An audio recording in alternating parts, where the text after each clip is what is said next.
Lafa mbavao tsy miala lavitra amin'izay olona ny eo anivon'ny ery Madagasikara izay ihany nanambara moa solombavam-bahoaka Golzara Samson Andrianjaka fa faty antoka maro no azon'ny orinasa ery Madagasikara raha toa ka anakatona ny lanitra Madagasikara izay kompani pitaterana izay nitondra ny fanehoan-keviny mahakasika ity olana ity tokoa ny tenany araka izao fanampanazavana izao.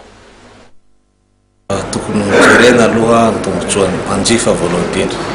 Mijaly ny olona amin'izao fotoana izao ny orinasa dia orinasa mpanjakana, izany hoe misy an'ilay hoe fierté nationale zay.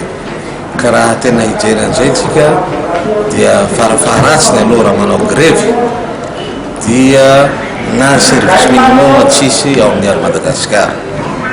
Misy ireo programme maromaro izay andrasana atoato. Isan'izany ohatra ny fivorian'ny délégué ny PNUD eran'izao tontolo izao, zany hoe hisy eo amin'ny 50 amin'izao teo ny délégué ny PNUD eran-tany hivory eto Madagasikara amin'ny lakamisy zoma sy sabotsy zao. Misy le signature ny alliance vanille izay itsika mipampiatrano ny air Madagasikara dia ao anatiny eo tokoa nefa dia mety mifoana daholo zany rehetra zany raha mbola mitohy ny grevy.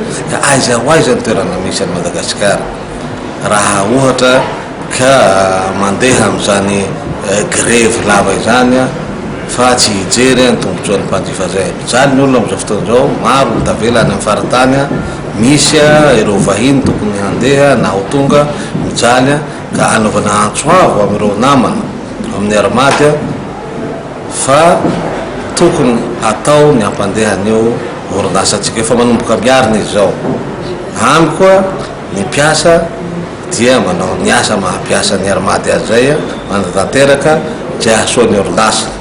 Ny lehibe dia manana andraikitra manao an'izay mahalehibe ny orinasa zay ka tokony hisy ny fifanantonana ary tokony hampandeha an'izay orinasa ery Madagasikara.